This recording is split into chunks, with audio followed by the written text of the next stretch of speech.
चलिए, आज हम लोग सबसे पहले ध्यान से सुनो बात। अब ये बताओ, वर्डन बाय वेरिएबल फोर्स पिछला क्लास हम लोग पढ़े थे, वो आपका कंसेप्ट पूरा क्लियर है? कौन कौन बच्चे एब्सेंट थे क्लास में, हाथ उठाइए। तो आपका हम वीडियो तो अपलोड किया था, रिकॉर्ड करके देखिए उसका आप लोग कि नहीं देखे हैं? तो आप सेंड भी किए, देखे भी नहीं, तो कैसे कैसे समझ में आएगा? सबसे पहला काम आपको करना चाहिए, जब भी क्लास एब्सेंट हो तो उसका फीडबैक लेना चाहिए अपने फ्रेंड से, या फिर जो वीडियो अपलोड करते हैं उस पर, बातें नहीं। और आज हम आपको ले चलेंगे वर्डन के बारे में ही चर्चा होगा, लेकिन सुनो बेटा, बाद में चर्चा करिएगा आप लोग। अब वर्डन की ही बात होगी, लेकिन कंजर्वेटिव फोर्स और नॉन कंजर्वेटिव फोर्स के कारण। तो सबसे पहले आज हम लोग जानना चाहेंगे कंजर्वेटिव फोर्स क्या होता है और नॉन कंजर्वेटिव फोर्स क्या होता है। अभी हमारा टॉपिक वर्क ही चल रहा है, फुल डिसिप्लिन रहिए सब लोग। तो कंजर्वेटिव फोर्स किसको बोलेंगे, नॉन कंजर्वेटिव फोर्स किसको बोलेंगे, इन सारे चीज़ों को सीखना है अच्छा से। तो सबसे पहले हमारा टॉपिक है कंजर्वेटिव फोर्स।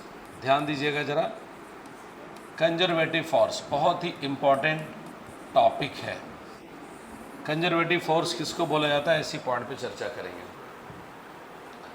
देखिए, ये दोनों फोर्स की डेफिनेशन, इन दोनों फोर्स की कंडीशन वर्क पे डिपेंड करता है। अगर आपके पास कुछ फोर्स गिवन है, जैसे आपके दिमाग में कुछ चल रहा होगा, बहुत सारे फोर्स आपके दिमाग में चल रहा है, धागा में टेंशन चल रहा है, कॉन्टैक्ट फोर्स चल रहा है, नॉर्मल रिएक्शन चल रहा है, फ्रिक्शन फोर्स चल रहा है, ग्रेविटी फोर्स चल रहा है, स्प्रिंग का फोर्स चलेगा, बहुत तरह का फोर्स है।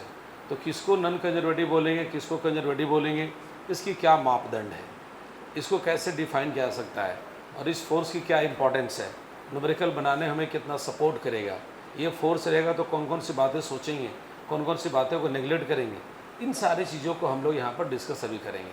तो सबसे पहले जानना है कंजर्वेटिव फोर्स, और उसके बाद जानना नॉन कंजर्वेटिव फोर्स। हम एक डायग्राम बनाते हैं, उसके बाद अब सारी चीज़ें समझ में आ जाएगा।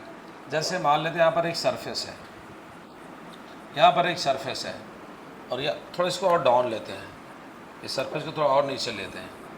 यहाँ पर मान लो एक सरफेस है, यहाँ पर एक सरफेस है, और यहाँ पर, यहाँ से हम एक बॉडी को, बात नहीं करना है, 3 रास्ते में फॉल करवा रहे हैं। यहाँ पर कोई ब्लॉक है, चलो ब्लॉक का डिफरेंट कलर कर देता हूँ, ये ब्लॉक है और इसका मास m,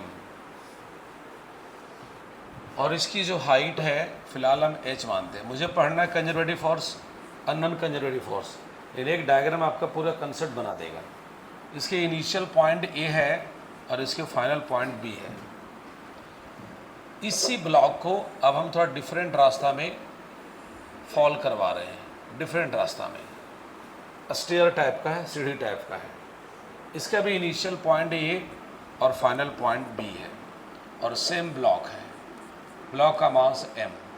चलो इस साइड को h1 बोलेंगे, इस साइड को h2 बोलेंगे, इस साइड को h3 बोलेंगे। और सेम ब्लॉक को अगर हम और डिफरेंट रास्ता में ला रहे हैं, ये रास्ता है, यहाँ जो एंगल बन रहा है उसको हम अल्फ़ा बोल रहे हैं। आइए ना सर, ये इनिशियल पॉइंट है और ये फाइनल पॉइंट है, और यहाँ पर कोई ब्लॉक लिया गया, ये मास m है। ध्यानपूर्वक बात आपको सुनना है। इसकी ये जो वर्टिकल हाइट होगा वो h है। हम आपसे जितना पूछेंगे उतने का जवाब आपको देना है, उसी से कंसेप्ट बनेगा। बताओ बच्चों, तीनों केस में इनिशियल पॉइंट सेम है या अलग अलग है? साउंड प्लीज, सेम है। तीनों फाइनल पॉइंट क्या है? सेम। अब बताना, तीनों केस में पाथ का नेचर सेम है या डिफरेंट है? साउंड प्लीज, डिफरेंट है। अगर मान लो हम इस ब्लॉक को A से B तक लाते हैं किसी फोर्स के द्वारा, मान लो फोर्स हमारा F है, कोई फोर्स है, समझने की कोशिश करना है। हम जानना चाहते हैं F हमारा कंजर्वेटिव है या नॉन कंजर्वेटिव वर्ड है। उसके डेफिनेशन का वर्ड निकालने से पहले मैं एग्जांपल आपको दे रहा हूँ। मान लो कोई फोर्स है, A से B तक आया, और इस समय वर्क हम निकाले और हमारा वर्क आया 100 जूल एज एग्जाम्पल। अब हम उसी ब्लॉक को A से फॉल कराते हुए यहाँ पर B तक लाते हैं, और फिर वर्क हमारा सेम फोर्स के द्वारा फिर वर्क हमारा 100 जूल आता है। मान लो तीसरा केस में हम यहाँ पर स्लाइड करवाते हैं, ये पूरा इसका लेंथ को हमें ऐसे बोल दे रहे हैं, मान लो स्लाइड करवाते हैं, फ्रिक्शन वगैरह भी नहीं कुछ है, और यहाँ पर इसी फोर्स के द्वारा वर्डन निकालते हैं 100 जूल आता है। मेरी बात समझने की कोशिश कीजिएगा, हम 3 डिफरेंट रास्ता में सेम ब्लॉक को ला रहे हैं, इनिशियल पॉइंट और फाइनल पॉइंट क्या रखे हैं, सेम। तीनों केस में हम वर्डन निकाले हैं इस फोर्स के द्वारा, और तीनों केस में मान लो वर्डन का वैल्यू सेम आया, सपोज करो तीनों केस में वर्डन का वैल्यू सेम आया, ऐसा मान के चलिए, तब आप कहेंगे कि इसका मतलब ये जो वर्क हुआ है वो इनिशियल पॉइंट पर डिपेंड करता है और फाइनल पॉइंट पर डिपेंड करता है, क्योंकि रास्ता का नेचर तो अलग है। अगर रास्ता के नेचर पर डिपेंड किया होता तो यहाँ वर्क की वैल्यू अलग आता, या वर्क का वैल्यू अलग आता, या वर्क का वैल्यू अलग आता। अगर तीनों केस में वर्क की वैल्यू सेम आ रहा है तो आप जरूर कहेंगे ये जो वर्क हुआ है वो सिर्फ डिपेंड कर रहा है इनिशियल पॉइंट और फाइनल पॉइंट पर, पाथ के नेचर पर डिपेंड नहीं हो रहा है। तो प्यारे बच्चों, बेटा जरा गेट लगा दो तो। प्यारे बच्चों, अगर किसी फोर्स के द्वारा वर्डन हो, अगर किसी फोर्स के द्वारा वर्डन हो और उस वर्डन की वैल्यू पाथ के नेचर, वो नहीं बेटा, वो नहीं, वो नहीं, वो नहीं, वो नहीं, वो नहीं, वो नहीं, वो नहीं, जाओ जाओ, बोला नहीं।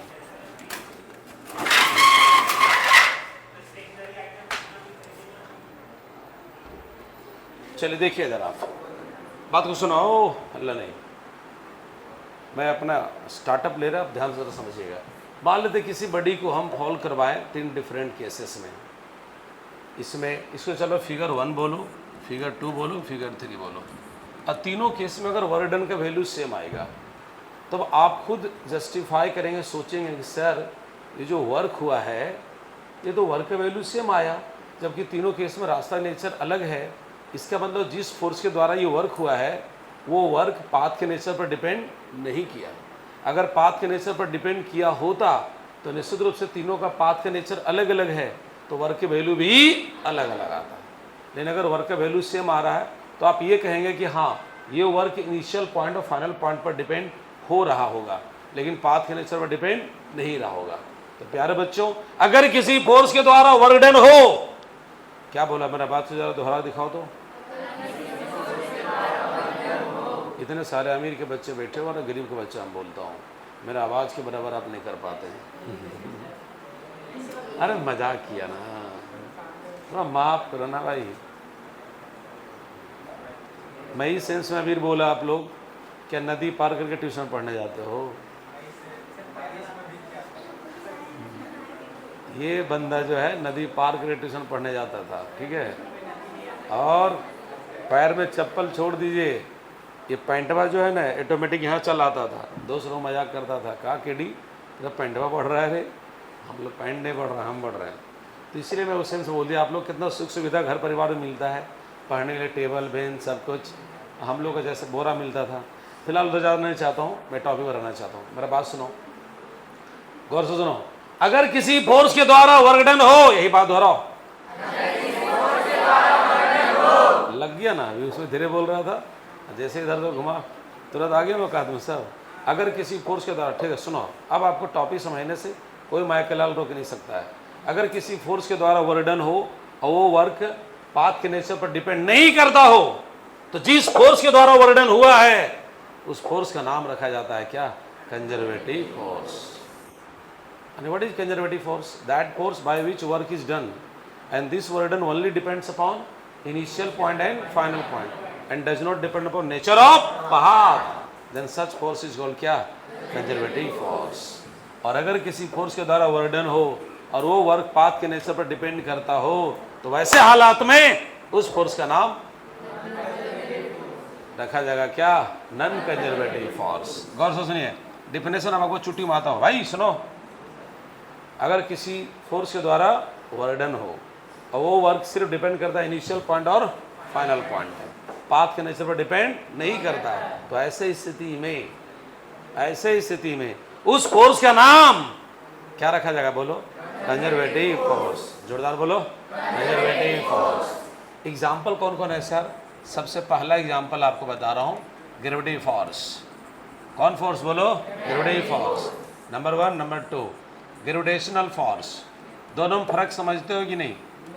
नहीं समझ तो समझ लो। अगर एक अर्थ है और एक दूसरा बॉडी कोई है तो ग्रेविटी फोर्स, और अर्थ के छोड़कर अगर कोई दो बॉडी है तो उसका नाम है ग्रेविटेशनल फोर्स। वो पढ़ेंगे हम लोग ग्रेविटेशन चैप्टर में। फिलहाल स्प्रिंग फोर्स, ये सब नाम बता रहा हूँ। ये सब जो है कौन सा फोर्स है? Conservative force. नंबर में आइए, धागा में टेंशन। टेंशन एक तरह का कौन फोर्स है? मोलिकुलर फोर्स, क्योंकि उसके सारे मोलिकुल अटैच रहता है और उसको लोड डाल करके आप उसको टेंशन लाते हो, तो इस फोर्स का नाम है टेंशन, यानी मोलिकुलर फोर्स। और बताता हूँ कुछ अच्छा फील्ड फोर्स है, इलेक्ट्रोस्टैटिक फोर्स। कौन फोर्स बोलो? Electrostatic force. और सुनो, मैग्नेटिक फोर्स। बोलो बोलो बोलो बोलो, magnetic force. These are examples of क्या? Conservative force. What are the definition of conservative force? That force by which work is done, and this word done only depends upon initial and final point, does not depend upon nature of क्या? Then such force is called क्या? Conservative force। और अगर path के nature, हाँ ये force जहाँ रहेगा वहाँ एनर्जी कंजर्वेशन आराम से अप्लाई करेंगे, क्योंकि इसके कारण कभी भी एनर्जी लॉस नहीं होता है। लेकिन अगर कोई फोर्स है और उस फोर्स के कारण जो वर्डन होता है वो पाथ के नेचर पर डिपेंड करता है, तो वैसे हालात में उस फोर्स का नाम होता है क्या? Non conservative force. उसमें सबसे इंपॉर्टेंट है फ्रिक्शन फोर्स। नाम बोलो। और इसका ही एक रूप है, लिक्विड में काम करता है, विस्कस फोर्स। फ्रिक्शन फोर्स और क्या बोलो? Viscous force. इसी का रूप है। पानी को चला देते हो बाल्टी में, वो पानी चलते रहता है, रुक जाता है, रुक जाता है। दो लेयर के बीच में फ्रिक्शन होता है जिसका नाम है विस्कस फोर्स। ये पढ़ेंगे हम लोग फ्लूइड मैकेनिक्स में, 11 क्लास में पढ़ेंगे। आइए, दोनों फोर्स जब रहेगा ना तो कभी एनर्जी कंजर्व्ड नहीं रहेगा, एनर्जी लॉस हो जाता है, हीट के रूप में, साउंड के रूप में, अलग अलग फॉर्म में चला जाता है। तो इसके प्रेजेंस में हम लोग एनर्जी कंजर्वेशन कभी भी अप्लाई नहीं करते हैं।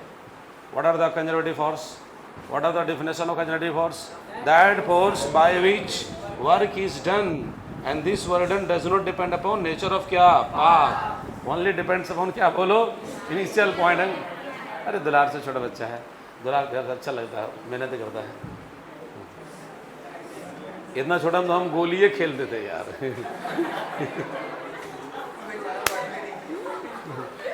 इतना छोटा तो हम गोलियां खेलते थे और ये 11 में पढ़ रहा है, बताओ। चलो ठीक है, डिफिनेशन लिखो पहले। इतना छोटा हम तो गोली खेलते थे।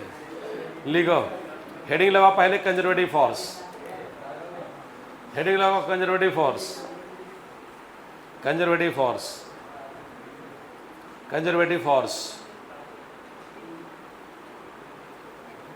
लिखे, दैट फोर्स, बातें नहीं, that force by which, that force by which, that force by which work is done, work is done, work is done, and this work done, and this work done, and this work done only depends upon, and this work done only depends upon initial and final point, and this work done only depends upon initial and final point, only depends upon initial and final point, and does not depend, and does not depend upon nature of path, and does not depend upon nature of path, and does not depend upon nature of path, then such force, then such force, then such force, then such force is called conservative force. Then such force is called conservative force. Then such force is called conservative force. Full stop. Full stop. Paragraph change. हम ले में रहिए. In presence of conservative force, in presence of conservative force, in presence of conservative force, comma, energy conservation can be applied. Energy conservation can be applied. Energy conservation can be applied. Full stop. Example लिखिए, example लिखिए, लिखिए gravity force, gravity force, gravitational force, gravitational force, spring force, comma डाल के लिखते जाइएगा अपना line में, spring force, tension in string, एक तरह का मोलिकुलर फोर्स है, टेंशन इन स्ट्रिंग, धागे में तनाव, electrostatic force, electrostatic force, magnetic force, magnetic force, gravity force, gravitational force, spring force, tension in string, electrostatic force, magnetic force, etcetera लगा दो, etc etc etc। अब आप लिखिए नॉन कंजर्वेटिव फोर्स,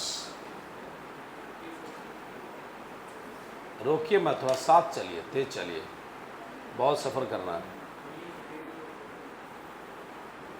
अब लिखिए नॉन कंजर्वेटिव फोर्स,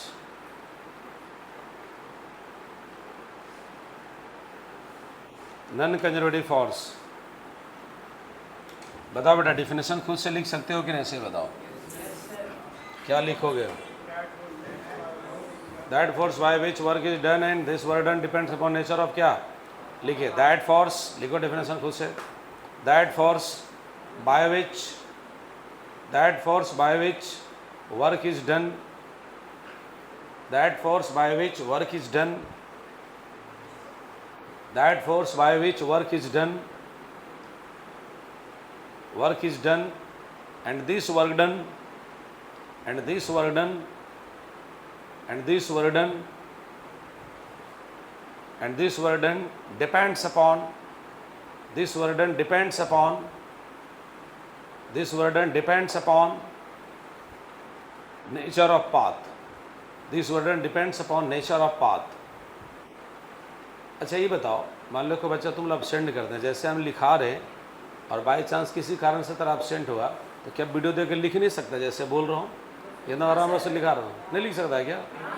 तो अगर कभी एब्सेंट हो इमरजेंसी केस में और रिकॉर्डिंग आपको डाल दे, तो ऐसे ही लिखो जैसे क्लास में लिख रहे हो।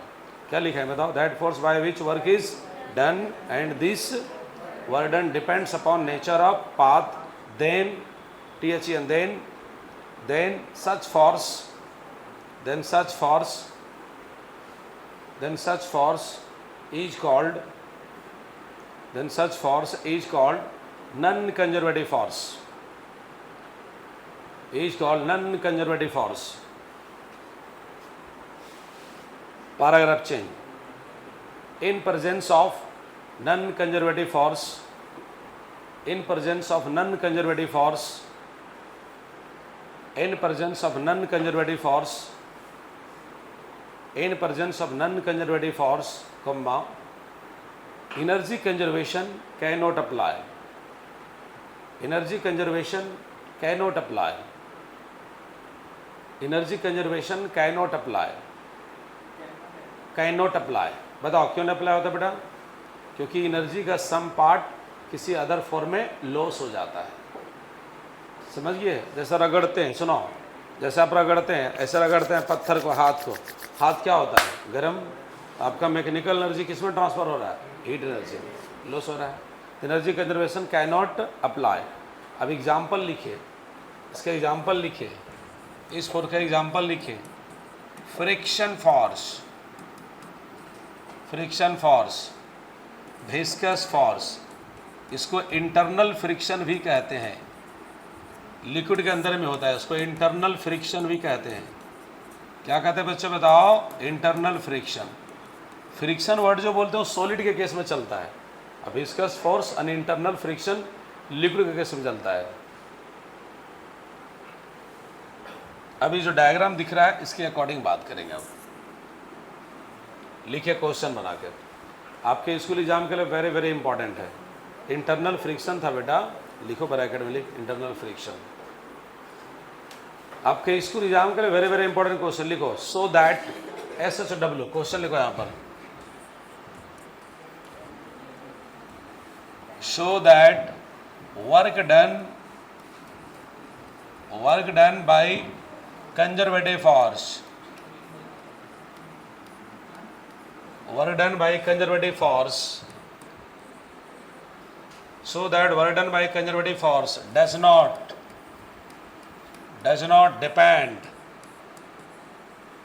depends upon nature of path. जो आप डिफिनेशन दिए उसको साबित करके दिखाना होगा। आपको साबित करना है कि work done by conservative force does not depend upon, क्या बोलो, नेचर ऑफ पाथ। पाथ के नेचर पर डिपेंड नहीं करता है, ये प्रूफ करना है, समझे? अब आप लिखिए प्रूफ में, PROO प्रूफ, PROO प्रूफ। एक बात बताओ, सुनो, प्रूफ करने के लिए क्या करना है? अलग अलग ऑब्जेक्ट को लेना है या सेम ऑब्जेक्ट को लेना है? Same object. रास्ता सेम नेचर का कि डिफरेंट नेचर का? लेकिन एक चीज आपको नहीं बदलना पड़ेगा, इनिशियल पॉइंट और क्या, फाइनल पॉइंट। इनिशियल और फाइनल एकदम बदलना पड़ेगा, इनिशियल फाइनल आपको सेम रखना है। लिखिए प्रूफ में स्टेटमेंट लिखिए 2 लाइन मात्र। Let us consider a body of mass m is falling under gravity force,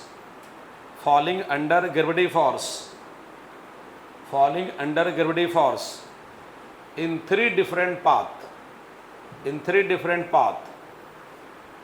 falling under gravity force in 3 different path, as shown in figure, जो आपको फिगर में दिखाया जा रहा है, as shown in figure। सुनो बेटा, अब हम बना रहे हैं फिगर, तो बनाएंगे, पहले बात समझ लो। सबका इनिशियल पॉइंट सेम है कि अलग अलग, बताओ, अभी मत लिखना। और फाइनल पॉइंट भी क्या है, सेम। मेरे बात सुनो ध्यान से, बोलो यहाँ कंजर्वेटिव फोर्स के तौर पर कौन सा फोर्स लेके चल रहे हैं आप? Gravity force. उठाओ साउंड, बोलो। तीनों केसों वर्डन निकालेंगे। ए भाई, सिर्फ वर्डन का कोई मतलब है क्या? वर्डन बाई विच फोर्स। तो हम यहाँ ग्रेविटी फोर्स के द्वारा तीनों केसों वर्डन निकाल रहे हैं। अभी आप कुछ मत लिखिए, टुकुर देखिए। इन फर्स्ट केस, चलो भाई, हम वर्डन निकालने जा रहा हूँ। इस वर्डन को क्या बोल रहे हैं? W1। ओ लड़का, इधर देखो, बताओ नीचे क्या काम करेगा? mg। एस और नो बोलो। तो बताओ बच्चों, यहाँ पर फोर्स किधर काम कर रहा है? डाउनवर्ड। और डिस्प्लेसमेंट भी किधर हो रहा है? डाउनवर्ड। फोर्स आपका कौन है? mg। और डिस्प्लेसमेंट कौन रहेगा? h। अभी लिखना मत। तो बोलिए आपके पास फॉर्मूला क्या होता है? Fs cos theta. एस और नो बोलो। आप बताओ, आप ही लोग बताओ, f का वैल्यू कितना लेंगे? mg। साउंड प्लीज बोलो। बड़ा पूरा कंसंट्रेशन मार्क रखिए। और s की जगह पर कौन लेंगे? h। और इधर बताओ, mg का डायरेक्शन h का डायरेक्शन क्या है? सेम। तो एंगल कितना बनेगा? 0 डिग्री। तो cos कितना बोलो? 0। लीजिए, ये कितना होगा बोलो? mgh। This is question number क्या बोलो? 1। है भाई, ये वर्डन आप कौन फोर्स के द्वारा निकाले हैं? एक स्वर में साउंड ना बोलो, ग्रेविटी फोर्स के द्वारा। पहला केस में, दूसरा केस में? पहला केस में निकाले। कितना है बोलो? mg है। अब रुको बेटा, अब निकाल दो सेकेंड केस में। बोलो, सेकेंड केस का रास्ता और फर्स्ट केस का रास्ता सेम नेचर का है कि अलग अलग नेचर का? लेकिन सेम क्या है? इनिशियल पॉइंट और फाइनल पॉइंट। बहुत बढ़िया। चलो, हम निकालना चाहते हैं W2। इस वर्डन को हम क्या बोल रहे हैं बताओ? W2। तो जरा सोचिए, यहाँ से जब यहाँ पर आएगा, यहाँ से यहाँ आएगा, तो इधर देखो mg किधर काम कर रहा है? नीचे। और डिस्प्लेसमेंट इधर। तो बोलो mg और h1 का डायरेक्शन सेम है अपोजिट, तो इसको फॉलो कर लो। तो वहां तक वर्डन कितना होगा? mgh1। यस और नो? ओ बेटा, कंसंट्रेशन हाथ रखो ना, प्लस लय में रहिए। बनने में जवाना लगता है, बिगड़ने में मिनट काफी होता है। यहाँ सुनो, अब मान लो आपको लगता है मैं कुछ नहीं किया, लेकिन बोल रहे हैं आप कुछ नहीं किया, हमको पता है, लेकिन और अच्छा उम्मीद आपसे है। यहाँ देखिएगा, सुनो, बड़ी इधर आ रहा है, ऐसा ना बोलो। और डिस्प्लेसमेंट किधर काम कर रहा है? Sorry sorry sorry sorry sorry, माफ करो न रे, अरे माफ करना, कर दिया, ठीक किया। डिस्प्लेसमेंट इधर हो रहा है ना, अब फोर्स किधर काम कर रहा है? नीचे। यस और नो? बोलो एंगल कितना बनेगा? तो यहां से यहां तक आने का वर्क बोलो 0। कोई दिक्कत है? बोलो। अब चलो यहां से यहां तक वर्डन बताओ, बताओ बताओ। MgH2, बोलो बोलो बोलो बोलो बोलो। और यहां से यहां बोलो, ओ आगे बोलो आगे बोलो आगे बोलो, और अच्छा बोलो और अच्छा बोलो। बताओ कॉमन क्या आएगा? बताओ Mg, और यहाँ क्या होगा? बोलो H1 plus H2 plus H3। ऐसा और ना? बोलो। यहाँ देखते रहिएगा, ये होगा Mg। और बताओ H1 plus H2 plus H3। भाई भाई बना, पूरा कंसंट्रेशन चाहिए, टफ। नहीं तो अगर आप हाफ माइंड से रहेंगे, हम भी हाफ माइंड हो जाएंगे, तो हाफ हाफ एक ही माइंड होगा। यहाँ 2 माइंड चाहिए। यहाँ सुनो, H1 plus H2 plus H3 कितना होगा? बोलो H। बताओ दोनों कैसे वर्क करेंगे? बोलो सेम आएगा डिफरेंट? ये वर्क आप किए कि हम? But gravity force. कौन फोर्स? बोलो ग्रेविटी फोर्स। हम किए आप किए, मैंने कॉमन सेंस नहीं है। कौन किया? बोलो ग्रेविटी फोर्स। कई केस में वर्डन निकाल चुके हैं? 2। दोनों केस का रास्ता नेचर सेम था कि different? Initial point final point क्या था? सेम। वर्क सेम आया कि अलग अलग? 2 केस में हो गया ना। थर्ड वाला भी दिखाने जा रहा हूँ, रुको, थर्ड केस दिखाने जा रहा हूँ। यहाँ सुनो, यहाँ देखो Mg किधर काम करेगा? यहाँ देखो भाई राजू, Mg किधर काम करेगा? नीचे। जोरदार बोलो, नीचे। लेकिन बॉडी तो आ रहा है इस पर ना, तो अब इस पर काम करता है नॉर्मल रिएक्शन। क्या काम करता है? बोलो नॉर्मल रिएक्शन। तो बताओ यहाँ पर Mg को, अच्छा एक बात बताओ, आवाज़ कहाँ से आ रहा है? आवाज़ कहाँ से आ रहा है? टॉप क्वालिटी रेस्टोरेंट आवाज़ कर रही है, चुप रहो। ये एंगल कितना है? बोलो और अच्छे करो, बोलो। ये वाला बोलो, ये वाला बोलो, बोलो बोलो बोलो। 90 माइनस अल्फा, बहुत बढ़िया। बायोलॉजी अच्छा बढ़िया बता रहा है, मैथ वाला बेसिक साफ साफ हो रहा है। यहाँ देखो, बेकार है मैथ पढ़ता है यार। 90 माइनस क्या? बोलो अल्फा। ऐसे जनरली परसेप्शन रहता है बायोलॉजी का, थोड़ा फिजिक्स कमजोर रहता है, ऐसा तो हमको दिखाई नहीं दे रहा है यहाँ पर। यहाँ सुनो, ये अल्फा ही कितना? बोलो 90। और यहाँ बोलो Mg को 2 पार्ट में तोड़ दो, एक कंपोनेंट इधर और एक कंपोनेंट इधर। तो अच्छे बताओ, आप पढ़े थे इस तरह तोड़ने, तो बहुत बार पढ़े हैं। ये अल्फा 90 माइनस, ये वाला बोलो अल्फा। अब बताओ, वही एंगल तो खोज ही रहे थे हम, उसी के जुगाड़ में थे। बताओ बताओ बताओ बताओ, Mg को तोड़ दो, इधर वाला कितना होगा? अरे थीटा तो हनी को गोतिया हो, थीटा थीटा। ये अल्फा नहीं आ रहा तो थीटा कौन सी बोल रहा है? ये कितना होगा? बोलो Mg cos अल्फा। इधर बोलो हाँ, Mg sin अल्फा। ईमानदारी से बताइए भाइयों बहनों, बोलो ब्लॉक को नीचे लाने का काम, नीचे लाने का काम Mg कर रहा है कि Mg sin अल्फा? अब बोलो ना, दिखाता हूँ डायग्राम यहाँ पर। यहाँ सुनो, यही ब्लॉक है ना बाबू? अरे बाबू यही ब्लॉक है ना? डिस्प्लेसमेंट यही है ना? अरे बोलो। और इधर फोर्स कौन लग रहा है? बताओ Mg sin अल्फा। तो बताओ डिस्प्लेसमेंट और फोर्स का डायरेक्शन क्या है? सेम। Sound please. बेटा और कंसंट्रेशन चाहिए, लोगों से उम्मीद किया जाता तो और अच्छा काम करना चाहिए। सुनो इधर क्या बोलो, देखिए मेरा एक ही लाइन कहना, क्लास में घुसिए तो बस फिजिक्स की बात हो, इधर उधर कुछ नहीं। नीचे कौन लग रहा है? बताओ Mg sin अल्फा। और डिस्प्लेसमेंट कितना? S। चलो हम वर्डन निकालना चाहते हैं, वर्डन का वैल्यू बताओ। W3 फॉर्मूला क्या जानते हो? Fs cos theta. ठीक है, यहाँ पर देते तेरे पास कितना ज्ञान है। चलो F की जगह पर बोलो, F की जगह पर बोलो। आप बताओ अगर खींचने का काम कौन कर रहा है?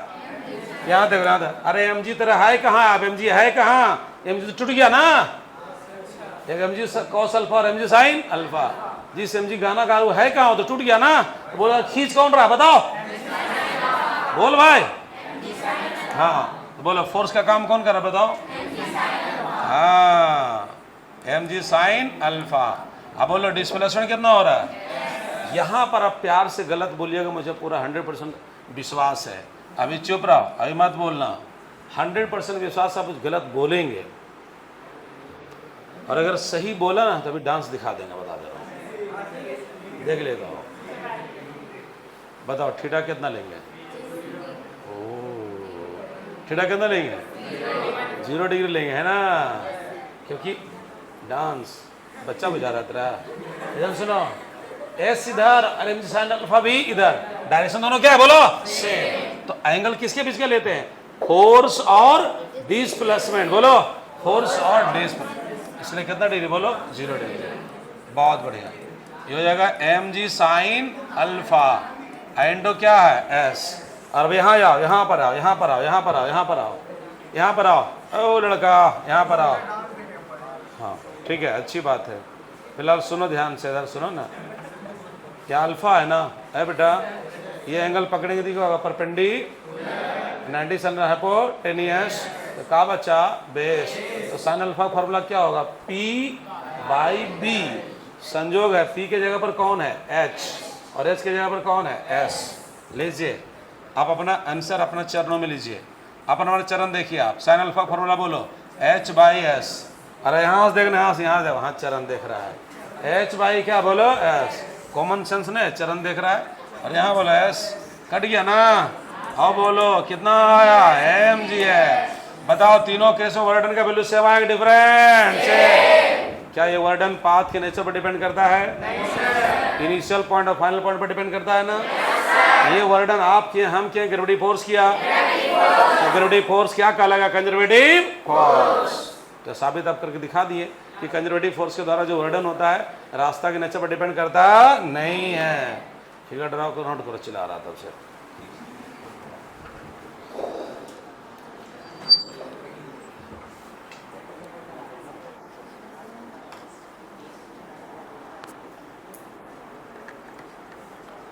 फिगर ड्रॉ करें, नोट कीजिए।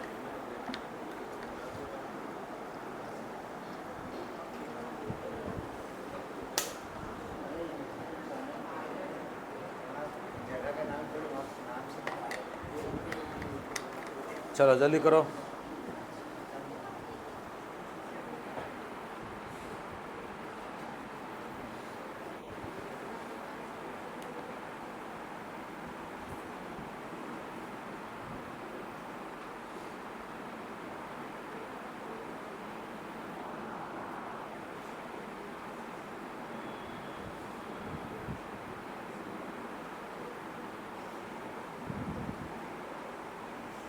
बातचीत नहीं, फुल कंसंट्रेशन।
बोलिए।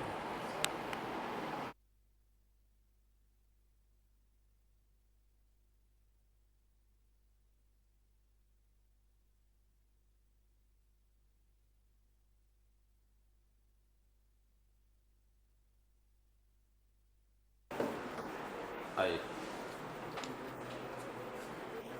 बोलिए। ट्यूशन में बात करें। कहाँ रहते हैं? गांधीनगर। अच्छा, कौन क्लास में? 11। बोर्ड कौन सा आपका है? झारखंड। ठीक है। अभी कौन एडमिशन ऑडिशन कराए हैं? सर बंदियापुर साइड है, कॉलेज होगा जॉन्सन का। ठीक है बात। तो आप एक काम कीजिए, कल एक बैच सुबह 7 बजे और 9 बजे, कौन बैच में ज्वाइन करना चाहते हैं? सर मेरा 8 से 10 थोड़ा काम है। 8 से 10, तो आप 7 से 8 ज्वाइन कर लीजिए। 7 बजे वाला बैच ज्वाइन कर लीजिए। से 8 सर। चलेगा? उसमें भी सर थोड़ा दिक्कत तो है। क्या बताइए दिक्कत? मेन बात है, हम मेरे चाचा का तबीयत ठीक नहीं रहता है ना, तो हम उनका काम करते हैं यहाँ पर बाज़ार में सब्जी वाला, तो अच्छा ठीक है, ठीक है। 3-4 होटल है ना, तो उसी में सब्जी अच्छा उब्जी ठीक देते है, तो आप बताइए आपको कौन सा टाइम सूटेबल रहेगा, आप बताएं। हैं। आप कोई टाइम देखिए, शाम में हम है और वो मेरा दोस्त भी है। क्या नाम है आपका दोस्त का? उनकी मतलब हम लोग एक ही क्लास से पास हुए थे। मैट्रिक आप दिए थे CBSE बोर्ड से या झारखंड बोर्ड से? झारखंड बोर्ड से। वो बोले नहीं आपको, मेरा घर के बगल से बहन आती है प्रिया सोनकर, हम लोग सब साथ ही में दिए। अच्छा, पेपर हिंदी में लिखे थे इंग्लिश में? पेपर तो इंग्लिश में लिखे थे। इंग्लिश में इंग्लिश में लिखे थे। दरअसल ये बैच क्या है ना, थोड़ा बहुत आगे निकल गया है, तो हम आप लोग लेट कर दिए थे, गाँव में थे ना। कोई बात नहीं, एक काम कीजिए ना, आज हो गया मंगलवार, कल आप कितना बजे आ सकते हैं? सुबह मॉर्निंग बताइए हमको। मॉर्निंग हाँ,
बताइए, तीनों केस में नोट कर लिए हैं? स्लाइड चेंज किए, जो तीनों केस नोट कर लिए, बना ले, फिर मिला लो, देख लो, मिला लो, मिला लो, हो गया ना? चले, वेरी गुड, बहुत अच्छा। लिखे, यहाँ लिखे, यहाँ लिखे ऐसे, फ्रॉम इक्वेशन 1 हल्ला नहीं 2 एंड 3, बाबू हल्ला नहीं, फ्रॉम इक्वेशन 1 2 एंड क्या 3, W1 बराबर W2 बराबर क्या W3, W1 equal to W2 equal to W3, लिखे, डिसिप्लिन बना के रखिए।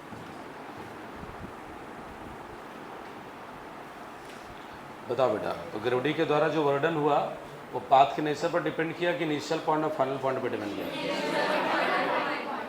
इसका मतलब ही नहीं हुआ, work done by the conservative force does not depend upon nature of path. नीचे लिख दो, it means work done, it means work done by,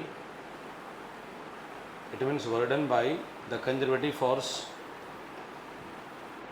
it means work done by the conservative force,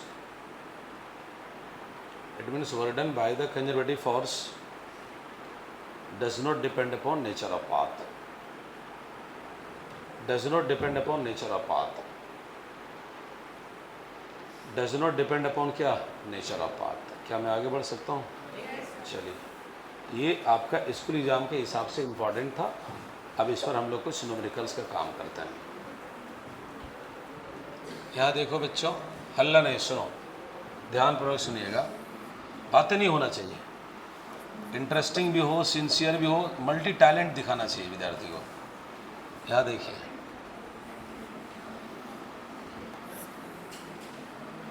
ये वाला 10 मीटर है, ठीक है, एज एग्जाम्पल बोलता हूँ, बातचीत रही। और ये वाला है 30 डिग्री। आपसे जो पूछेंगे वो जवाब दीजिएगा। और यहाँ पर एक ब्लॉक है, ब्लॉक का मास 8 kg ले लिया, ठीक ना, और ये स्लाइड हो रहा है। ए से कहाँ तक स्लाइड होगा रहा है? बी तक। और आपसे हम क्या क्या पूछ रहे हैं जवाब दीजिएगा। लिखिए क्वेश्चन, फाइंड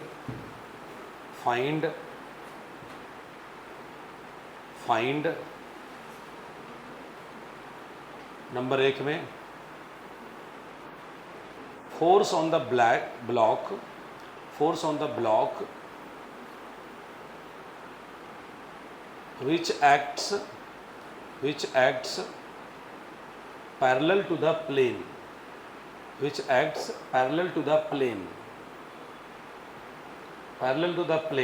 प्लेन हम इसको कह रहे हैं, नंबर 2 में वर्क डन बाई, लिखो इसमें, वर्क डन बाई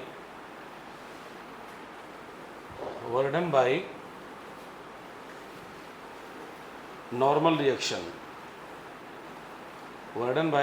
रिएक्शन, फिर लिखिए नंबर 3 में work done by parallel force,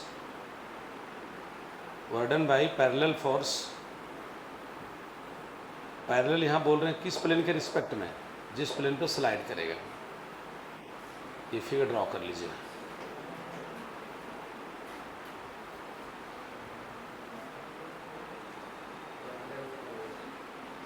थोड़ा स्पीड में रहेंगे।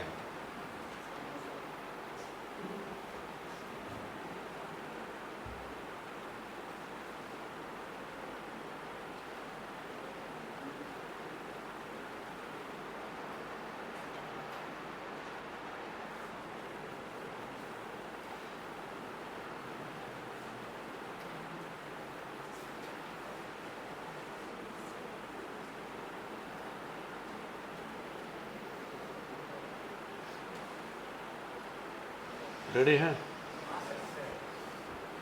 चलिए, फिगर ड्रॉ कर लिए, सॉल्यूशन में चलना चाहता हूँ। देखो, सीधा सा सवाल है, इस पर mg किधर काम करेगा? नीचे। इधर क्या काम करेगा? Normal reaction. किसको तोड़ेंगे बताओ? mg को। ये वाला 90 होगा ना, ये 60 होगा, और फिर कितना आ जाएगा? 30। यस और नो बोलिए, झूठ मत बोलना प्लीज़।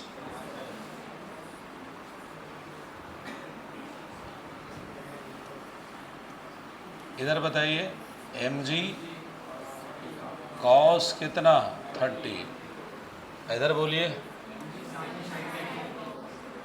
mg sine 30। यस और नो? बताओ, पैरेलल फोर्स मांग रहा था, कौन होगा बताओ? इंक्लाइंड प्लेन के पैरेलल, mg साइन 30। यस और नो बोलिए। m का वैल्यू बताओ? 8g साइन 30 के बताओ? 1/2। यानी कटिंग होगा कितना बोलिए? 40 न्यूटन। पकड़ में आ रहा है कि नहीं बताइए। नंबर 2 में क्या मांग रहा है? Work done by normal reaction. हाँ, ये मैं आपको बार बार बताता हूँ। यहाँ देखिए, इधर सुनो बच्चों, नॉर्मल रिएक्शन भी काम कर रहा है ना, और डिस्प्लेसमेंट ये हो रहा है। बताओ दोनों के बीच एंगल कितना है? थोड़ा कलर चेंज करके आपको दिखा रहा हूँ। यहाँ पर एंगल कितना है बताओ? Shown place. तो हमेशा वर्डन बाय नॉर्मल रिएक्शन हमेशा कितना आएगा, बोलो 0। ये चीज़ बहुत पहले से एग्जाम्पल के तौर पे आपको बता चुके, बना भी चुके। और अब पैरेलल फोर्स के द्वारा वर्डन निकालना है। तो W बराबर हम क्या जानते हैं, Fs cos थीटा। डरने ने ऐसा सीखना है। F का वैल्यू बताओ, F का वैल्यू बताओ 40, IS का वैल्यू बताओ 10, cos कितना डिग्री, 0 डिग्री। कोई बच्चा सोच रहा होगा 30 डिग्री, नहीं, F और S के बीच का एंगल। नहीं समझा क्या, नहीं समझा क्या? अरे F और S के बीच का एंगल। तो अब बताइएगा 40 और 10 cos 60 cos 0 कितना होगा 1, बोलो कितना होगा 4000 जूल। यस और नो बोलिए, नोट कीजिए, यहाँ तक नोट कीजिए।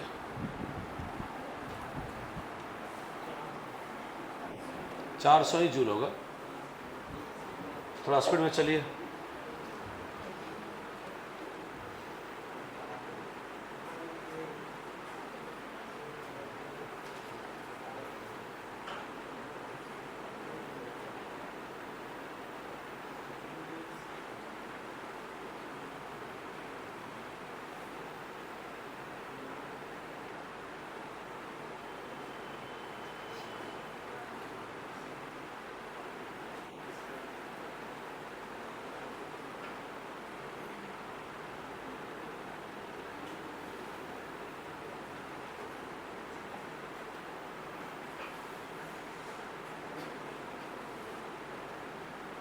बढ़े आगे।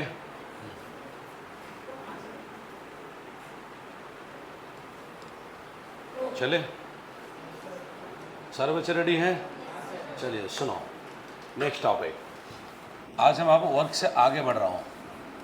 टॉपिक का नाम लिखिए एनर्जी। टॉपिक का नाम लिखिए एनर्जी। टॉपिक का नाम लिखिए एनर्जी। वर्क से आगे बढ़ रहे हैं, टॉपिक का नाम एनर्जी। सुनो, एनर्जी अब हमें सीखना है। भाई साहब, एनर्जी को फर्स्ट बार सुन रहे हो, बहुत पहले सुन जा रहे हो? सिंपल सा वर्ड, एक ही लाइन बोलते हैं ना, capacity of doing work. Work करने की एबिलिटी का नाम होता है क्या, एनर्जी। हम एक छोटा सा बात आपसे बोलना चाहता हूँ। जैसे मान लो यहाँ पर एक बहुत बड़ा स्टोन रखा हुआ है सरफेस पर। सुनो जरा, एक आदमी यहाँ पर आया, हम बोले भाई साहब इसको तनी जरा उठाइए, तो उठाइए इसको। बेचारा उठाने की कोशिश करो लेकिन हिलिए नहीं रहा है, ठीक है। दूसरा बोला भाग रे, भाग भाग भाग भाग भाग। ये अब आया तनी पहलवान जी और ये पत्थर को उठा दिया। उस आदमी का एनर्जी और इस आदमी एनर्जी सेम है कि अलग अलग? Sound place. Ability of doing work is called क्या, बोलो, एनर्जी। बहुत बेसिक है। एनर्जी का सेवरल फॉर्म है, लेकिन यहाँ हम लोग पढ़ेंगे मुख्य रूप से मैकेनिकल एनर्जी। कौन एनर्जी? एनर्जी का सेवरल फॉर्म है। Heat energy, sound energy, light energy, wind energy, बहुत सारी एनर्जी है, electrical energy, magnetic energy. But यहाँ पढ़ेंगे हम लोग मैकेनिकल एनर्जी। अब मैकेनिकल एनर्जी का दो पार्ट, एक है काइनेटिक एनर्जी और दूसरा है क्या, पोटेंशियल एनर्जी। सबसे उम्दा कंसेप्ट होता है पोटेंशियल एनर्जी का, लेकिन पहले आपको इलाज हम कराएंगे काइनेटिक एनर्जी का। सबसे उम्दा कंसेप्ट, जहाँ पर आईआईटी का नीट का क्वेश्चन अगर बच्चा फंसता भी है तो पोटेंशियल एनर्जी फंसता है। काइनेटिक में ज़्यादा फर्स्ट कुछ नहीं होता है, क्योंकि स्कूल लेवल का बोर्ड का क्वेश्चन बनता है यहाँ पर। तो पहले इलाज इसी का करेंगे, काइनेटिक एनर्जी का। अगर आपसे को कहता है क्या है काइनेटिक एनर्जी, सीधी सी बात है, मोशन की वजह से जो वर्क करने की आपके पास एबिलिटी है, दैट इज कॉल्ड क्या, काइनेटिक एनर्जी। मोशन की वजह से जो वर्क करने की एबिलिटी है उसका नाम है काइनेटिक एनर्जी। बहुत बेसिक बात है, इसका स्टैंडर्ड बात पर थोड़ा समय देंगे, बेसिक बात को आसानी से निकाल रहे हैं। यहाँ पर देखिएगा काइनेटिक एनर्जी का फार्मूला क्या होता है, हाफ mv²। हाँ, यहाँ पर अब जरा सुनिए जो मैं बोल रहा हूँ। यहाँ v को कदापि आप वेलोसिटी नहीं बोलेंगे, v को क्या बोलेंगे, स्पीड। कहिए क्यों, क्योंकि ऑलरेडी स्क्वायर है। अगर -v रहेगा तो स्क्वायर करने से क्या हो जाएगा, प्लस। इसलिए कान खोल के सुनिए, काइनेटिक एनर्जी कभी भी नेगेटिव नहीं होता है। क्यों नेगेटिव नहीं होगा? काइनेटिक एनर्जी किस पर डिपेंड करता है, मास पर और किस पर, वेलोसिटी पर। कहने के वेलोसिटी बोल देता हूँ, लेकिन सच्चाई वो क्या, स्पीड है। तो यहाँ मास कभी नेगेटिव होता नहीं, मास तो कभी जीरो होता नहीं है, तो नेगेटिव तो छोड़ दीजिए, मास हमेशा पॉजिटिव है। एक हवा के कण का इलेक्ट्रॉन जिसको देख नहीं पाते हैं, आइटम जिसको देख नहीं पाते हैं उसका मास हो सकता है, तो मास कभी जीरो कहाँ से होगा। तो मास तो हमेशा पॉजिटिव होता है और v का वैल्यू जो भी रहेगा लेकिन स्क्वायर होने से क्या हो जाएगा, पॉजिटिव, इसलिए काइनेटिक एनर्जी हमेशा पॉजिटिव होता है। तो मोशन के वजह से काइनेटिक एनर्जी होता है। अगर रेस्ट में कोई बडी है उसके पास काइनेटिक एनर्जी क्या है, जीरो। अगर आप रुके हुए हैं आपके पास कोई काइनेटिक एनर्जी नहीं, आप चलना शुरू कर दिए आपके पास काइनेटिक एनर्जी, गेंद को फेंकना शुरू कर दिए उसके पास काइनेटिक एनर्जी, बैट को चला रहे हैं काइनेटिक एनर्जी, हाथ में रखे हो कोई एनर्जी नहीं उसके पास है। अरे बड़ी सीधी सी बात है, मोशन की वजह से जो एनर्जी होता है उसका नाम है काइनेटिक एनर्जी। और तनी आइए काइनेटिक एनर्जी पर आप स्टैंडर्ड इलाज करता हूँ। काइनेटिक एनर्जी का फॉर्मूला क्या है, हाफ mv²। कुछ न्यूमेरिकल्स यहाँ से बनता है, कुछ न्यूमेरिकल यहाँ से बनता है। काइनेटिक एनर्जी v के स्क्वायर का डायरेक्टली प्रोपोर्शनल है। बोलने में वेलोसिटी बोलते रहेंगे लेकिन गौर से आप ध्यान रखिएगा v वेलोसिटी नहीं है, v क्या है, स्पीड, क्योंकि माइनस का स्क्वायर करने से क्या हो जाएगा, प्लस। तो अगर हम कभी कभी क्वेश्चन बोलेगा 10% हम वेलोसिटी को बढ़ा दे रहे तो काइनेटिक एनर्जी क्या होगा, 20% घटा दे रहे तो काइनेटिक एनर्जी क्या होगा, इस तरह से क्वेश्चन पूछा जाता है। तो मेरा कहना है, अच्छा एक बात बताओ, मोमेंटम के बारे में आपका क्या ख्याल है। मोमेंटम इक्वल टू क्या होता है, मास इनटू वेलोसिटी। तो प्यारे बच्चों ये भी तब होता है जब वो कोई बॉडी कैसे कंडीशन में होता है, मोशन में, और ये तब भी होता है जब काइनेटिक एनर्जी तब भी होता है जब कोई बॉडी कैसा कंडीशन में होता है, मोशन में। तो जरा क्या दोनों में कोई रिलेशन है सर, बिल्कुल बहुत तगड़ा रिलेशन, और प्यारा सा क्वेश्चन बनता है कंपटीशन में, अच्छा खासा नीट वगैरह बनता है, k बराबर हाफ mv²। चलो हम एक काम करते हैं, यहाँ पर हाफ तो रहने देते हैं और v² भी है, अपना मन से m से डिवाइड कर दिए और अपना मन से m से मल्टीप्लाई कर दिए। इससे फ़ायदा क्या होगा सर जी, इससे फ़ायदा बहुत कुछ होगा। क्या मैं इसको ऐसे लिख सकता हूँ mv का स्क्वायर और नीचे हो जाएगा कितना 2m, यस और नो बोलो। अब जरा बताना आप, यहाँ पर बताइएगा mv के जगह पर क्या होगा p और इसका क्या होगा स्क्वायर और नीचे क्या होगा 2m।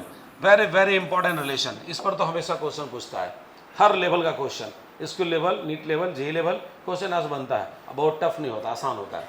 k बराबर p² बाई क्या 2m, जहाँ p क्या है मोमेंटम और k क्या है काइनेटिक एनर्जी। परसेंटेज वाला क्वेश्चन अच्छा खासा होता है, तो उसका प्रोसेस भी सिखाएंगे, ट्रिक्स भी सिखाएंगे। मोमेंटम 10% बढ़ा देंगे तो काइनेटिक एनर्जी कितना परसेंट बढ़ेगा, मोमेंटम 20% घटा देंगे तो काइनेटिक एनर्जी कितना परसेंट घटेगा, कुछ ऐसा होता है। कुछ क्वेश्चन ऐसा रहेगा मोमेंटम 2 टाइम्स बढ़ाएं, मास 3 टाइम्स घटा दिए, बताओ काइनेटिक एनर्जी क्या होगा। कभी यहाँ से कभी यहाँ से कुछ क्वेश्चन बनेगा। लेकिन मैं आपको कुछ कहना चाहता हूँ, k बराबर हो गया फॉर्मूला क्या बोलो, p² बाई 2m। अगर हम ऐसे निकालेंगे p² बराबर क्या 2m इंटू k लिख सकता हूँ क्या, यस और नो बोलिए। तो क्या मैं p बराबर ऐसे लिखेंगे 2m इंटू क्या बोलो k। लेकिन हाँ ये तो उसी फॉर्मूला उल्टा पुल्टा कर दिया ना, कुछ विशेष नहीं किए। तो कभी कभी क्या है ना, काइनेटिक एनर्जी का गिवन रहेगा, मास गिवन रहेगा, p पूछेगा, तो यहाँ से भी आप काम कर सकते हैं। लेकिन हम जो आपसे पूछने वाले हैं वो बात ध्यान से सुनिएगा। क्या जिंदगी में कार देखा है, नहीं देखा तो खड़ा हो बाहर में देखते रहिए। क्या जिंदगी में ट्रक देखा है, बोलो, नहीं देखा, जीटी रोड पर खड़ा हो ट्रक गुजरते रहेगा। 9 बजे रात के बाद तो धनबाद में गुजरता है ना। चलो ठीक है, कार देखा, ट्रक देखा, अब सब कुछ देखा, अब पूछते हो जवाब दो। क्वेश्चन कहता है a car and truck have same momentum, car and truck have same momentum. जल्दी नहीं बोलना, हड़बड़ा मत बोलना, सोच के बोलना। देखा है लेकिन बताएगा तो मानेगा देखा है। Car and truck have same momentum, identify which have greater kinetic energy. चुप रहो, अभी बोलेगा नहीं, पहले अंदर में सोचो। पहले क्वेश्चन हम क्या पूछे समझ में आया आपको।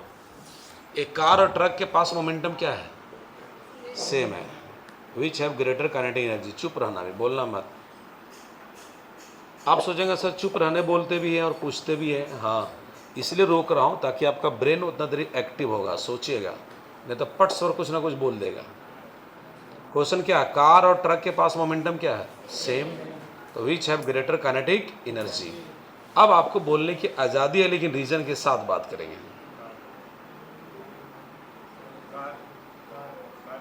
आपका सुन ले, बाकी लोग बोलने दीजिए। बोलो, रीजन है कि नहीं है, नहीं रीजन है तो फिर क्यों बोल रहे हो तुम। ठीक है, इधर बताइए, क्वेश्चन समझा कि नहीं समझा। कार और ट्रक के पास मोमेंटम क्या है, same, which have kinetic energy. यहाँ पर सारा बच्चा 100% जवाब आना चाहिए, कोई किसी डिस्कस मत करो, चुपचाप बोलो, चुप रहो, बोलो। जो कार बोल दिया चुप रहिए ना, जो ने बोला वो बोलिए, मैं सबको देख रहा हूँ सर। रीजन किसके किसके पास, हाथ उठाओ। 1 2 3, आप बताइएगा तो बेहद खुशी होगा। खड़ा हो जाओ, बोलो तो, पहले खड़ा हो तो। किसके पास काइनेटिक एनर्जी ज़्यादा होगा? क्यों? मास कम रहेगा तो काइनेटिक एनर्जी ज़्यादा होगा, क्यों? मास नीचे है, ठीक बोल रहा है, सही बोल रहा है, अरे तरीके से बोलना है। काइनेटिक एनर्जी मास के कैसा प्रोपोर्शनल है? इन्वर्सली। और मोमेंटम के बारे में क्या बोला गया? कांस्टेंट। तो जब कांस्टेंट है, बैठो गुरुजी, बैठो गुरुजी, तो के ई प्रोपोर्शनल क्या? 1/m। इसका सीधा मतलब है जिसका मास कम होगा उसका काइनेटिक एनर्जी ज़्यादा होगा। कब? कब बाबा, कब? जब मोमेंटम क्या रहेगा? कांस्टेंट। तो क्वेश्चन में बोला गया था। और ऐसे भी सोचो ना, थोड़ा फील करो, छोड़ दो फिजिक्स की दुनिया से, अपने दिमाग से सोचो, कार के पास मोमेंटम और ट्रक के पास मोमेंटम ज़्यादा है, बट ट्रक के अंदर में कितना कार घुस जाता है? जितना भी ट्रक यहाँ कार आता है सब बड़ा बड़ा ट्रक से ढो करके लाता है ना, शोरूम में रखता है। तो अब सोचो, मास तो बहुत ज़्यादा है, मोमेंटम का खेला ऐसे सोचो ना, मास तो बहुत ज़्यादा किसका? ट्रक। और कह रहे मोमेंटम सेम है कार का, भाई तो कार का मास तो कम है, तो उसको मेंटेन करने के लिए उसके पास ज़्यादा क्या होगा? वेलोसिटी। तो ऐसे भी उसके पास वेलोसिटी ज़्यादा है, तो ऐसे भी लगता है उसके पास काइनेटिक एनर्जी क्या होगा? ज़्यादा। अदरवाइज आपको सोचना ही से चाहिए था, जो आपने सही सोचा। मोमेंटम सेम, तो काइनेटिक एनर्जी इन्वर्सली प्रोपोर्शनल होता है क्या? मास। सो कार है क्या? Greater kinetic energy. यस और नो? लिखिए 2 मिनट, 2 मिनट लिखिए। पहले एनर्जी लिखे, डैश दो, लिखिए the ability of doing work, the ability of doing work. Starting में थोड़ा इजी है, बेसिक बात है। The ability of doing work is called energy. The ability of doing work is called energy, full stop. नीचे लिखिए, it is a scalar quantity, it is a scalar quantity, it is a scalar quantity, full stop. फिर नीचे लिखिए, it's SI unit is joule, it's SI unit is joule, full stop. It's CGS unit is अर्ग, CGS unit is अर्ग, CGS unit is अर्ग, full stop. It's dimensional formula is, it's dimensional formula is, it's dimensional formula is ml square T का power -2, ml square T का power -2। Dimensional formula is ml square T का power -2। बताओ, energy का 2 ही form है कि बहुत सारा form है? लेकिन हमें यहाँ क्या पढ़ना है? Mechanical energy. कौन एनर्जी बोलो? Mechanical energy. हेडिंग लगाओ, mechanical energy, mechanical energy.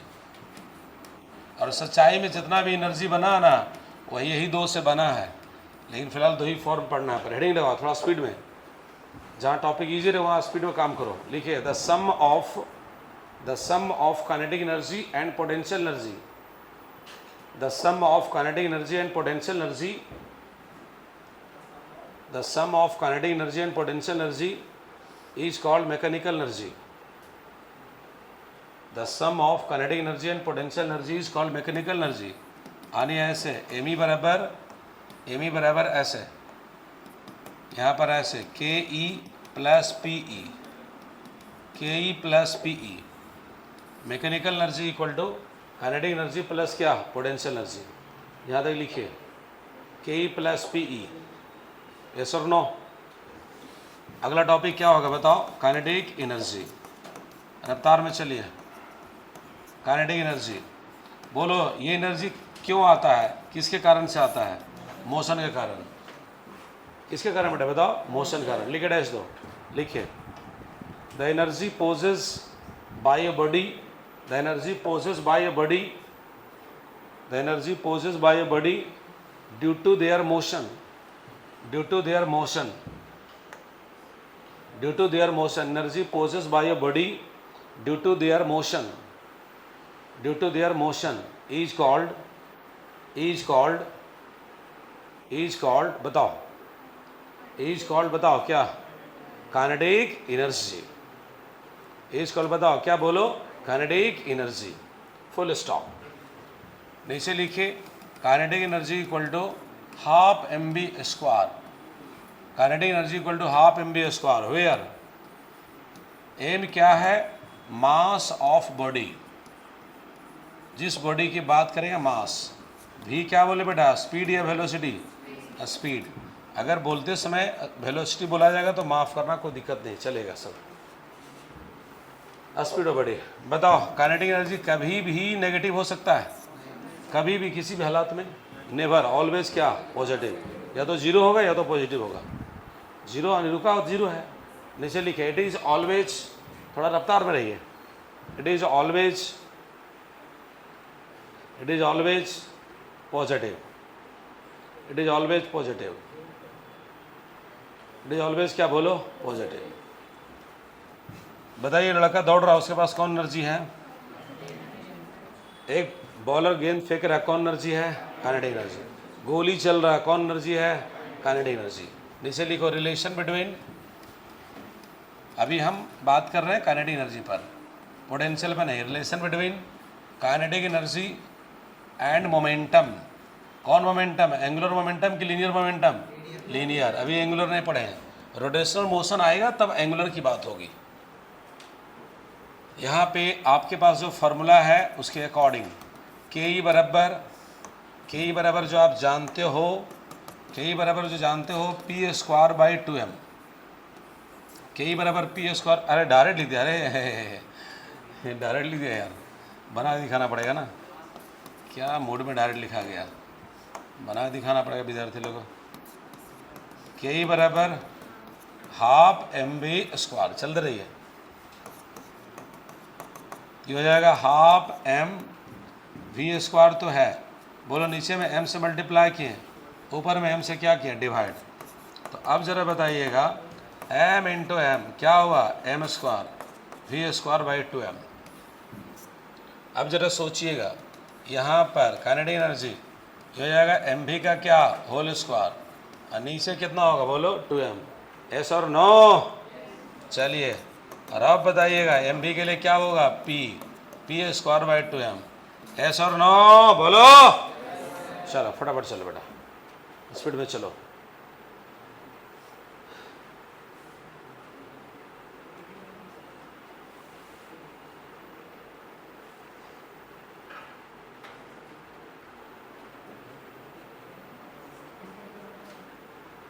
Ready है, बोलो, चले। पहले इस पर कुछ बेसिक क्वेश्चंस ला रहे हैं, थ्योरेटिकल क्वेश्चन समझिए ना, कार और ट्रक वाला कहानी, किसके पास मोमेंटम, किसके पास काइनेटिक ज़्यादा होगा, कार के पास, कब, जब मोमेंटम सेम रहेगा तब, ठीक है। ये क्वेश्चन लिखो, सारा बच्चा नोट कर लिया था ना, लिखिए क्वेश्चन, लिखिए इफ ए बॉडी, क्वेश्चन लिखो, if a body, if a body, question लिखो, if a body have kinetic energy, if a body have kinetic energy 4 joule, 4 joule, full stop, it's full stop, if it's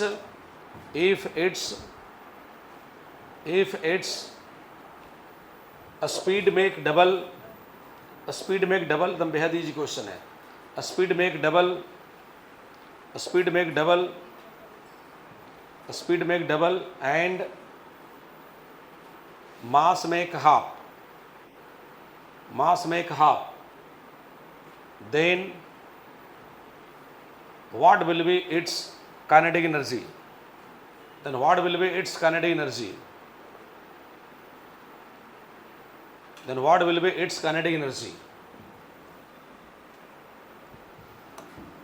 फटाफट बोलिए। Question में चर्चा किसकी किसकी है, मास और वेलोसिटी का ना, तो यहाँ से चलिए, यहाँ से के ई बराबर हाफ mv स्क्वायर, पहले कितना था 4 जूल, इधर हाफ mv स्क्वायर है, this is equation number 1।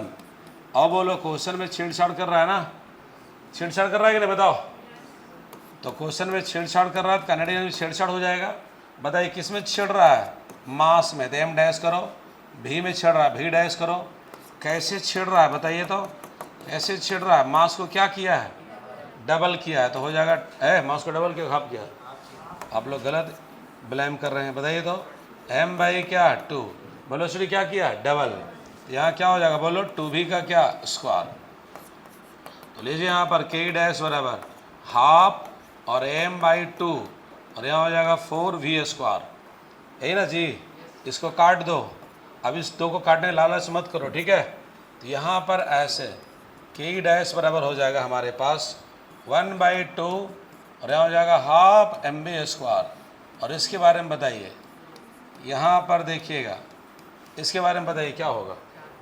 Sound please, sound please. तो बोलो बेटा आंसर कितना आएगा? 8 जूल।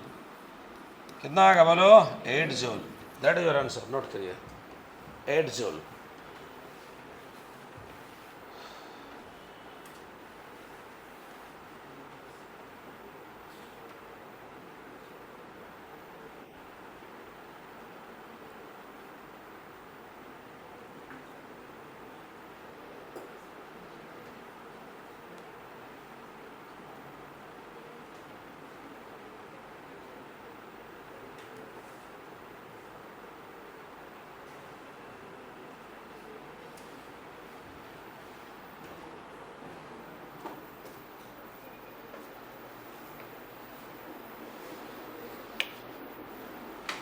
रेडी है बोलो?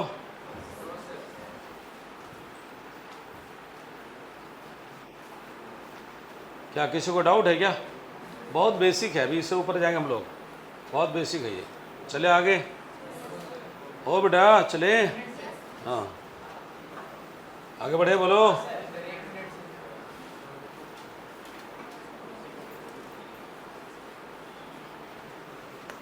देखिए क्वेश्चन ऐसा है, सुनो। दो बॉडी के मास का रेशियो गिवेन है 1/4, दोनों का मोमेंटम का रेशियो गिवेन है 1/8। हमें चाहिए दोनों के काइनेटिक एनर्जी का रेशियो। एकदम सिंपल छोटा क्वेश्चन बना के दिखाओ। पहले कौन बनाता है? फटाफट बनाओ, पहले आपके बेसिक्स को स्ट्रॉन्ग कर रहे हैं। पढ़ने का सही तरीका, पहले बेसिक से आप स्टार्ट कीजिए, टॉप तक जाइए। मास का रेशियो गिवेन, मोमेंटम का रेशियो गिवेन, दोनों का काइनेटिक एनर्जी का रेशियो चाहिए हमें।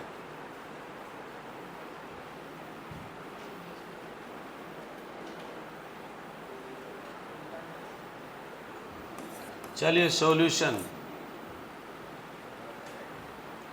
पहले एक फिजिक्स का बुक आता था एम करीम साहब का, इसी प्रकार का क्वेश्चन ज़्यादा रहता था, डाटा गिवेन रहता था, विद्यार्थी का माइंड लगाने का मौका आता था। तो यहाँ पर देखिए ऐसे हमें चाहिए ke1 डिवाइडेड बाई ke2 और इक्वल टू ऐसे, ये फार्मूला चलो p1 स्क्वायर बाई 2m1 और यहाँ p2 square by 2m2, S और नो। तो अब ज़रा बताइएगा ke1 बाई क्या ke2।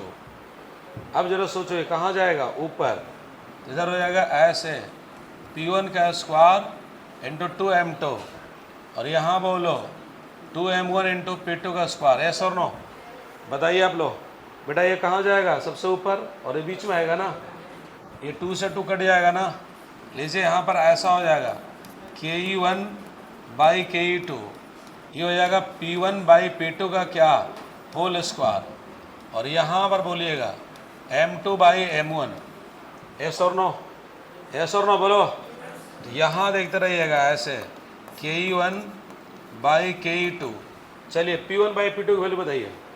1/8, 1/8 whole square. m2 by m1 का वैल्यू बताओ। ए बेटा वो सवास में रहो। यहाँ क्या है देखो, यहाँ क्या है? 4 बाई क्या होगा? 1। हो सवास में रहिए, हो सवास में रहिए, बोलो 1 बाई क्या? 64 और यहाँ 4 है, कटिंग करो कितना होगा? 16। 1:16, that is your answer. Note किया है।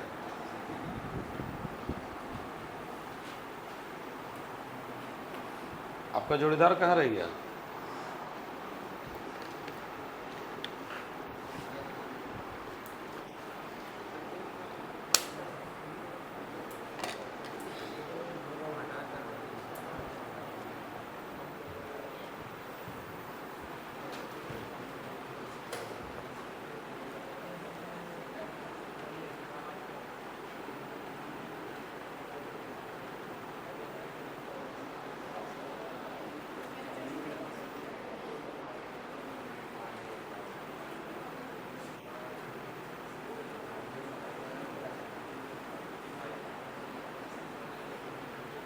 रेडी हैं, बोलो।